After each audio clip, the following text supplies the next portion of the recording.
Hello, I'm Maria Titizian. And I'm Rubina Margosian, and this is the Week in Review. Every week, we bring you the stories shaping Armenia and the region. From politics and policy to social issues and conflict, we break down the news and what it means for you.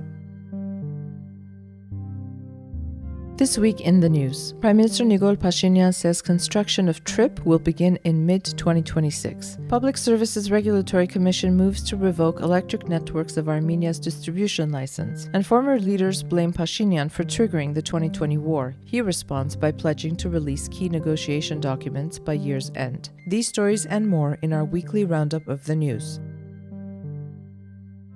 Prime Minister Nikol Pashinyan announced in Parliament this week that construction of the Trump Route for International Peace and Prosperity, TRIPP, is scheduled to begin in the second half of 2026. He said the technical details should be finalized by the end of this year, with agreements signed in the first half of 2026, paving the way for construction to start later that year. According to Pashinyan, the railway will follow the route of the Soviet-era line, noting that alternative routes would be impractical.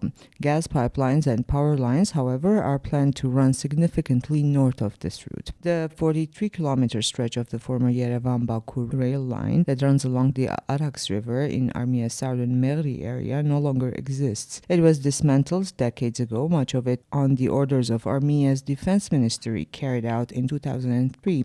The tracks were mostly sold to the Zangezur copper molybdenum combine for $320,000, which is believed to have exported them to Iran as scrap metal. Deputy Prime Minister Meher Grigoryan, who heads Armenia's Border Demarcation Commission, announced that there may be priority border demarcation segments related to TRIPP.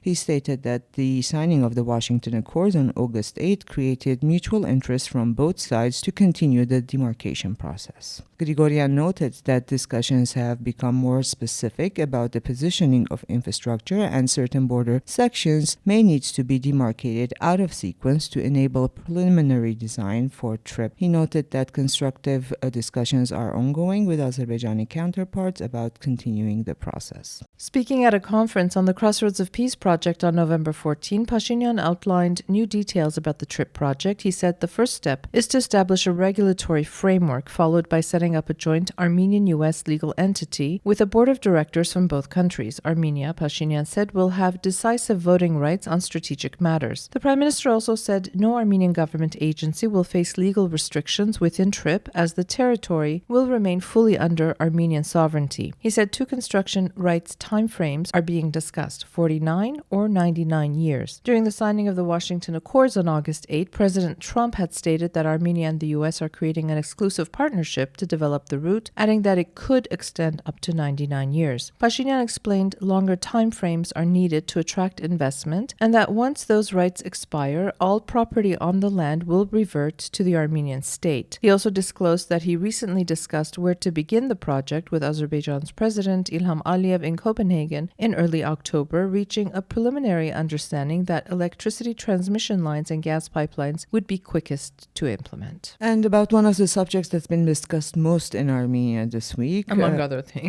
things, but this one in particular, Armenia has received its first shipment of Kazakh wheat, 1,000 tons, that arrived on November 8 after traveling by rail through Kazakhstan, Russia, Azerbaijan, Georgia, and into Armenia. Territorial Administration Minister David Khudayan called the delivery a significant milestone made possible by the Washington Accords. Kazakhstan has said it is ready to supply 15,000 to 20,000 tons of grain to Armenia every month. The first batch was grade 4 wheat, considered low quality and often used for animal feed. The government officials, however, stressed that grade 4 is still food grade and commonly used in flour production, noting that millers mix different grades as needed. Deputy Parliament Speaker Ruben Rubinian remarked that it was telling to now hear criticism of wheat imported via Azerbaijan from those who previously insisted on blocking would never happen. Okay, so to give a little bit more context is like no one took notice that the wheat actually arrived.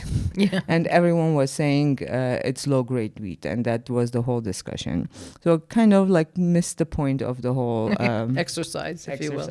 Well, Meanwhile, Russia's Foreign Intelligence Service issued a statement accusing Armenia of planning to stop purchasing grain from Russia and instead buy some from Ukraine as a political gesture towards Kiev. The statement mocked the idea, claiming Ukrainian grain is more expensive and alleging that Armenia has asked the EU to cover the difference. The tone was openly sarcastic and framed Armenia as betraying Moscow. Prime Minister Nikol Pashinyan dismissed the claims as absolute nonsense. Speaking in parliament, he said Armenia will not refuse Russian wheat, but will also consider competitive offers from other suppliers. Buying wheat is not getting married, he noted, questioning why diversification should be controversial. Pashinyan also underlined that the Razakh shipment was purchased by a private company for its own needs, not by the government. The state's role, he said, was limited to helping open the transportation route. November 9 marked 5 years since the end of the 44-day war. On this occasion, Armenia's former presidents Serge Sarkisyan and Robert Kocharyan, as well as Azerbaijan's foreign ministry, each offered their own accounts of what led to the conflict. Kocharyan gave an interview. Sarkisyan appeared in a 7-hour episode of a podcast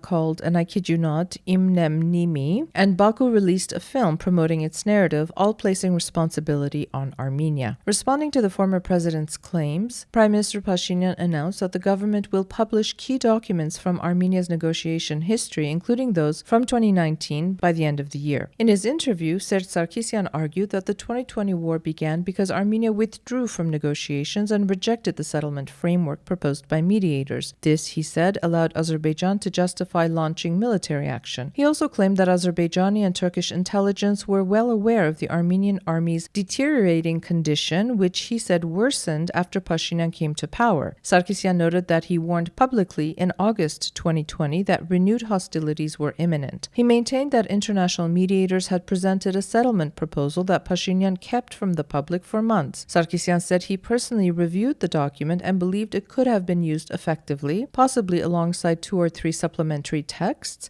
as also suggested by Russia's foreign ministry. He accused Pashinyan of rejecting compromise and adopting a no-concession approach, which he called destructive. Sarkisyan added that had he been in charge during the war, he would have reinforced the front line, repositioned air defense and artillery systems, and recalled commanders from leave. He questioned how half of Armenia's air defense systems could have been lost within hours, calling it an impossible failure. He also argued that the authorities failed to use the heavy weaponry available to the armed forces, noting that similar capabilities helped Armenia maintain advantageous positions during the 2016 four-day war. Sarkisyan insisted the war could have been avoided altogether and that until 2018 such an outcome had not been foreseeable. He once again accused Pashinyan of not fully understanding the negotiation process. Sarkisyan also suggested that during a 2018 meeting in Dushanbe, the Prime Minister, Pashinyan, reached an informal understanding to, quote, resolve the Nagorno-Karabakh issue with Azerbaijan's president. He did not present details as to what that actually meant. It was more innuendo, if you will. Sarkisyan recalled that during his presidency, Armenia had strengthened its positions along the line of contact, establishing new posts in mountainous areas where none had existed before. These moves were not publicly announced, he explained, to avoid provoking Azerbaijan. The goal, he said, had been to secure stronger defensive lines, not to score political points, a lesson, he added, that later incidents in Davush demonstrated this. He was referring to July, I believe, right, Rubina, 2020, when there were clashes in Davush along the border. Sarkisyan also rejected the notion of peaceful coexistence with Azerbaijanis, calling it a fairy tale. On a separate note, Sarkisyan said that had the events of 2018 not taken place, referring to the revolution, his government would have likely adopted a foreign agents law within a few months. And just for our listeners, Russia and Georgia recently as well, along with some other countries, have adopted something called a foreign agents law, that if an organization receives funding from abroad, they're considered a foreign agent. I mean, it was a 7-hour long interview. He said many, many things, a lot of things that need to be fact-checked. He didn't go into detail, as you said, about a lot of the things he said, including the 4-day war when he was president, where he should have gone into more detail, and maybe about the foreign agent law and what that means generally for a country. in the context of the world tour today. Well, on to another former president. Robert Kocharyan said the November 9 ceasefire document had been an opportunity to keep Artsakh. He argued that Armenia should have done everything possible to implement it, noting that its 9th clause was essentially identical to the corresponding article in the Washington Declaration, except that at the time Artsakh still existed and the Lachin corridor remained open. Kocharyan said that about a year before the war, it was already clear to him that everything was being done to provoke one. The Armenian side, he said, had withdrawn from negotiations. This is very similar to what Sarkisyan was saying, insisting that talks restart from zero and take place directly with Karabakh. By declaring Artsakh is Armenia, period, Pashinyan, in Kocharyan's view, erased all room for compromise. This, combined with the discrediting of the army's command and worsening ties with Armenia's main ally, created the conditions for war. Again, very similar narrative as to what Sarkisyan was saying. And according to Kocharyan, had Armenia continued negotiations in 2019, the process would likely have ended with a modified version of the Madrid Principles, which he described as a good proposal from the OSCE Minsk group. But which he failed to say Azerbaijan rejected. Yes. Right? Well, a lot of details were not mentioned. At least this one wasn't 7 hours, so maybe time was restrictive. He said one of the most incomprehensible decisions during the war was Pashinyan's rejection of Russia's October 1819 proposal to stop the fighting, a ceasefire Azerbaijan had agreed to. The general staff had already reported that the army lacked resources to continue, and Kocharyan claimed that this refusal cost Armenia an additional 2,500 lives and 5,000 to 6,000 wounded. He recalled visiting Karabakh on the war's second day, saying that what he saw convinced him Armenia would lose. Through former Artsakh leaders Bako Sahakian and Arkady Ghukasyan, he urged President Araik Harutyunyan to halt the war, but said Harutyunyan was too afraid to meet him, fearing Pashinyan's reaction. He argued that the authorities' inexperience and refusal to listen to those with a wartime leadership experience led to the disaster. In his view, Armenia later did everything possible to push Russia out of Karabakh, first by unilaterally quitting the peace process and later in Prague by recognizing Azerbaijan's territorial integrity, including Artsakh. That decision, he said, erased Armenia's mediating role and made the Russian peacekeepers' presence meaningless. After the Prague Declaration, Kocharyan said it was clear that Artsakh's future was bleak. Well, just to continue, Kocharyan called the 2021 election results his biggest shock, arguing that a leader who brought defeat and thousands of casualties should never have been re-elected. That choice, he said, led to the loss of all of Artsakh and the occupation of parts of Armenia. He believes Armenian society has since undergone a serious re-evaluation. He accused Pashinyan's government of turning the peace narrative into a fetish to mask its failures, portraying itself as the sole peacemaker while ignoring that it presided over the most devastating war in modern Armenian history. Kocharyan insisted that Armenia's most peaceful years were during his own presidency. He called for realism, to fight internationally for the recognition of Artsakh Armenians' right of return, but stressed that Armenia itself must change if it hopes to achieve anything abroad. He said rebuilding a capable army is essential not to wage war but to prevent it, since only a strong military can ensure real partners rather than patrons. Armenia's strength, he added, lies not only in its 3 million citizens but also in its diaspora and the church, yet ties with both, according to Kocharyan, have been severed. He described Pashinyan as a man driven by internal malice, feeding on conflict and chaos, and said that as long as he remains in power, Armenia will lack internal stability. Ensuring geopolitical stability, he said, depends on restoring domestic harmony, something the next elections must decide. He concluded that he does not believe in any peace lacking concrete guarantees, arguing that the current calm exists only because Pashinyan concedes to Aliyev's demands without resistance. True peace, he said, must be secured by an agreement with international guarantors, ideally the United States, Russia, and China. And preferably a foreign agent law in the country. Well, Azerbaijan's Foreign Minister Ceyhun Bayramov also accused Armenia of provoking the 2020 war in a newly released propaganda film. He cited what he called Armenia's provocative steps. Defense Minister David Onoyan's new war for new territories remark, Pashinyan's Artsakh is Armenia period declaration, and the public awarding of soldiers after the July 2020 clashes. Bayramov said those actions, including honoring soldiers allegedly involved in the killing of Azerbaijani General Poland Hasimov pushed the region closer to war. And Gurgen Markaryan's murder and the subsequent awarding of the murderer was just normal behavior. Where he claimed that Pashinyan initially took a constructive approach during the first meeting with Aliyev in Dushanbe in 2018, the same meeting that Sargsyan was referring to, promising to work towards a resolution in exchange for a ceasefire along the border. But just 6 months later, at a meeting in Vienna, Bayramov said Pashinyan's tone had changed completely, declaring that he could not and would not resolve the Karabakh conflict. Between 2018 and 2020, Bayramov said Azerbaijan documented what it called Armenian provocations and shared them with diplomats abroad, from 2019 Pan-Armenian Games in Nagorno-Karabakh to Armenia's 7 new preconditions for talks, including a demand that Baku negotiate directly with Artsakh, which he argued effectively collapsed the process and made war inevitable. Responding to these claims, Pashinyan reiterated that he never said anything in negotiations that contradicted his public statements. So it's interesting, right? The two former presidents and Azerbaijan all pushing the same narrative. By the way, I also it was like the Pan-Armenian Games, like sports games, and I looked, yes, the opening was in Stepanakert in 2019, but previously we've held games in Stepanakert in Artsakh, including in 2015. Right. This one was more offensive. Well, coming back to the podcast, Imnem Nimi. I'm so glad you're the one who gets to read this name. Well, I had to separate it into syllables to be able to say it. The hosts of this podcast, Narek Samsonyan and Basken Sagatelian, were detained following their interview with former President Sarkisyan. They face hooliganism charges and have been put under pretrial detention for 2 months. The case stems allegedly not about the interview with Sarkisyan, but from their November 10 episode, where they allegedly made threatening remarks about Parliament Speaker Alen Simonyan, who later filed a complaint with law enforcement. A National Security Service officer searched the podcasters' homes before taking them in for questioning. This isn't their first brush with the law. They were detained in March 2024 after insulting Prime Minister Pashinyan and other government officials during a broadcast, but were later acquitted in May 2025. The podcast is aired on the Anti-Fake YouTube platform. In 2019, the Atlantic Council's Digital Forensics Research Lab reported that Anti-Fake appeared to have links to individuals or entities based in Russia, with its domain registered in St. Petersburg. And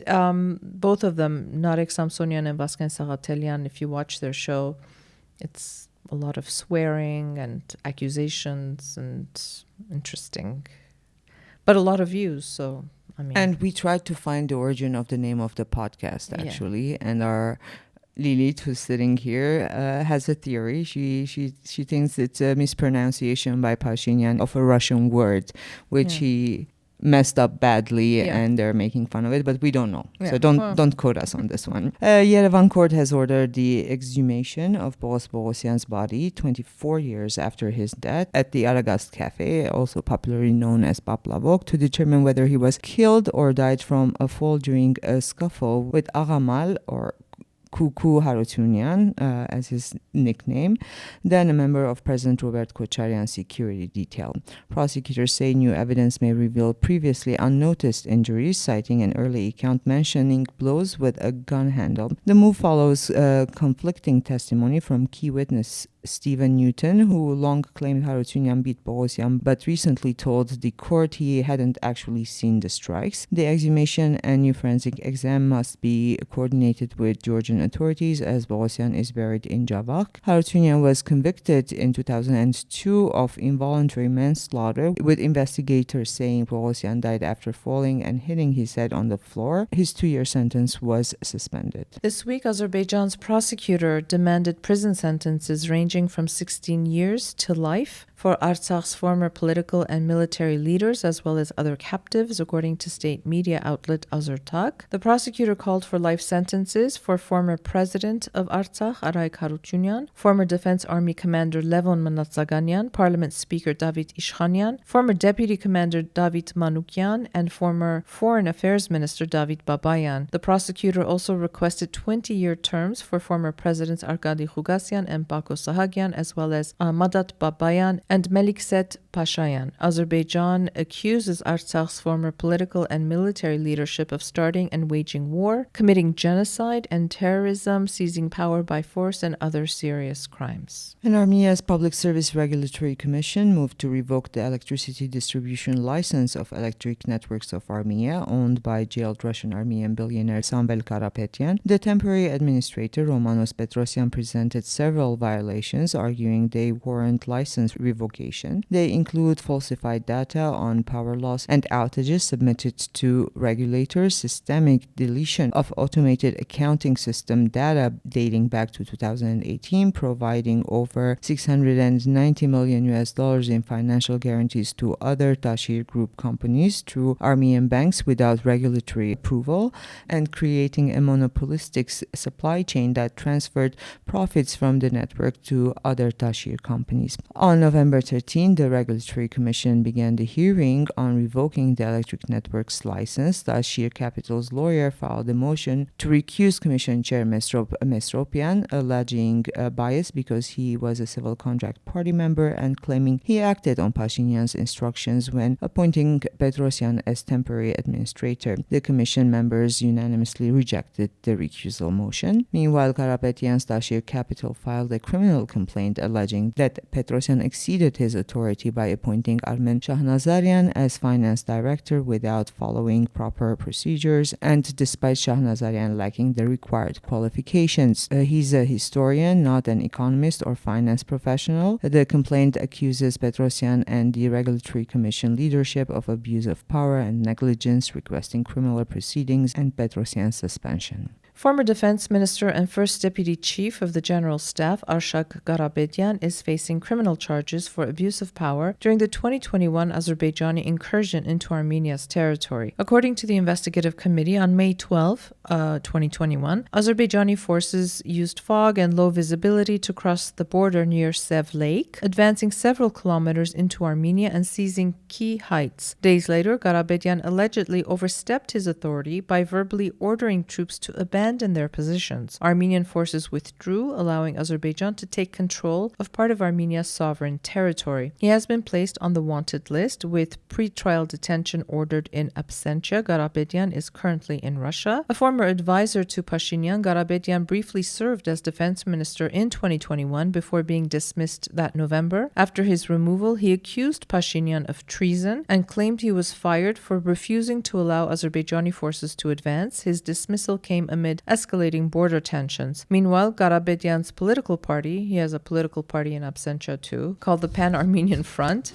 is participating in this Sunday's municipal elections in Vaghashabad, which we'll talk about a little bit later. And speaking of Vaghashabad, Manvel Grigoryan's daughter, Judge Naira Grigoryan, has been charged with issuing an unjust verdict, ruling, or judicial act, as well as with abuse or exceeding of official authority or influence associated with her position. Meanwhile, former Economy Minister Vahan Keropyan has been released from custody. He was arrested last week on charges of participating in a criminal organization and large-scale money laundering to a corruption scheme dating back to 2008 until 2014. Keropyan announced on social media that the Anti-Corruption Court has rejected the motion to detain him, as well as similar motions for more than a dozen other defendants in the same case, which has been under investigation for 5 years. He added that he does not accept the charges against him. The detention of Bagrat Galistanyan, the former primate of the Davush Diocese, has been extended for another 3 months. Galistanyan has been in custody for 5 months on terrorism charges, which he and his lawyers insist are fabricated. They argue there are no grounds for his continued detention, but prosecutors claimed he could obstruct the investigation or go into hiding if released, a motion the judge upheld. Meanwhile, Archbishop Mikhail Ajabayan, head of the Shirak Diocese, has appealed his 2-year prison sentence. Ajabayan was convicted of publicly calling for actions aimed at seizing power, violating territorial integrity, or overthrowing the constitutional order. Katolikos Garegin II has formed a commission to investigate investigate the video allegedly involving Archbishop Arshak Khachaturian. The footage of a highly personal nature was shared on a Telegram channel claiming to depict the Archbishop 2 weeks prior to its posting. A criminal case has been launched. Meanwhile, on Sunday, Prime Minister Nikol Pashinyan attended a service in Tallinn, this time led by Father Tade Takhmazian, who has also spoken out against the church leadership. Father Tade expressed support for Father Aram Asadarian, saying he saw the truth, not rebellion, in his words.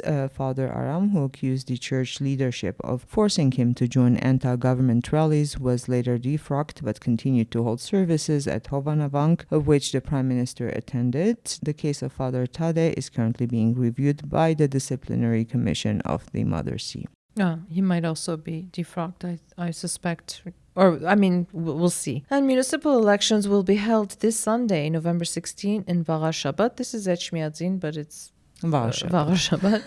The campaign has been overshadowed by allegations that the ruling Civil Contract Party is misusing administrative resources and engaging in vote buying. A school principal in Varashabat, a member of Civil Contract, was arrested for violating the ban on charitable activities during the campaign. The accused was also set to serve as a precinct commission chair. She had publicly shared details on her Facebook page about what she had distributed and to whom. And under Armenia's criminal code, charitable acts during an election campaign are prohibited and violations are punishable by 3 to 6 years in prison. But luckily, a lot of that we're seeing, but way before the parliamentary elections, because Mihran Pogosyan's giving out homes to Artsakh Armenian, others are giving out tablets to students for attending lectures. Another giving away money, which, we don't want to talk about because they're not in direct violation at the moment, because the campaign hasn't officially launched. The elections will be in June, but it's going to not be a pretty coming year, I suspect. And let's talk, as we always do, about articles that we've published this week. Not only articles. Yes, we've started something new. It's called It Has to Be Said, and it's sort of a spin-off of editorials I used to write, and somehow, I don't know, life happened and time constraints and whatnot. But they will be short video explainers about different topics. So in this series, I try to break down the issues shaping Armenia's future, to the point with context. And the first episode we launched was about energy independence. What does it really mean for a small landlocked state, and what would it take to achieve it, and sort of our dependence for oil and gas and nuclear fuel on Russia, and now Armenia moving to build a new nuclear reactor and its negotiations with the US and other countries. So it was, we taped several versions of it. We did. But it was the first one. Yes. And we so had to figure a lot out. Yeah. Yes. Well, an article by Olesya Vartanian, part of her column, Beyond Borders, is called Tentative Gestures of Peace. 3 months after the Washington Accords, Armenia and Azerbaijan are cautiously signaling steps towards peace. The gestures are encouraging, but lasting progress depends on concrete actions that convince people in both countries that peace is possible and the conflict belongs in the past. It's her take on, is her analysis of the small gestures. And another piece by Tikran Yagavian, How Small Powers Turn Vulnerability into Strength. And he writes that at a time when multilateralism is faltering and power politics are dominating international relations, small states, microstates, and small powers can still exist, assert themselves on the world stage, and turn vulnerability into strength by becoming indispensable to others. And we have an article by a longtime writer who hadn't been writing for us since he became a parliament member and then left parliament for a while, Mikhail Zolyan. It's called Notes from Armenian Street, Lessons on How Moldova Defeated Russia's Hybrid War. It's more of an observation piece because he visited Moldova himself and he's describing a lot of the details that usually we wouldn't notice. And so many things I learned about Moldova through his article, actually. Definitely. Same here. He says Moldova's quiet resilience tells a story of survival. He tracks how this small nation confronted Russian hybrid warfare, reclaimed its democratic voice, and reflects on what its hard-won lessons might mean for Armenia's struggle against disinformation and dependence. And he also kind of asks whether Moldova went too far with some of the measures it took. Right, and Against to be disinformation careful, to be careful to maintain democratic ideals, and it's a very slippery slope as we're seeing. And Sositatikian wrote a rather short piece for her. It's called France-Armenia Defense Partnership, From Symbolic Solidarity to Support for Sovereignty. And she says that France's defense cooperation with Armenia is a decisive shift in France's policy towards the EU's eastern periphery, moving from symbolism to substance. Paris is now helping Yerevan build deterrence and resilience, reshaping how sovereignty and stability interact in the South Caucasus. And the piece we published yesterday, The War Before the Peace by Sandra Sadek, she says the lack of fear and love for the land in defiance of Azerbaijani presence nearby is what many Armenians say keeps them in their border villages. This is after her trip to Syunik. Yeah, which is in the summer. Yes, in the summer. And it's a dispatch and a collection of her encounters and the stories she heard. Yeah, especially from Nerkin Hand, which is a small village right on the border. So yeah, that's the kind of week it's been here in Armenia. Thank you for listening. Have a safe and peaceful weekend, and we will be back again next week.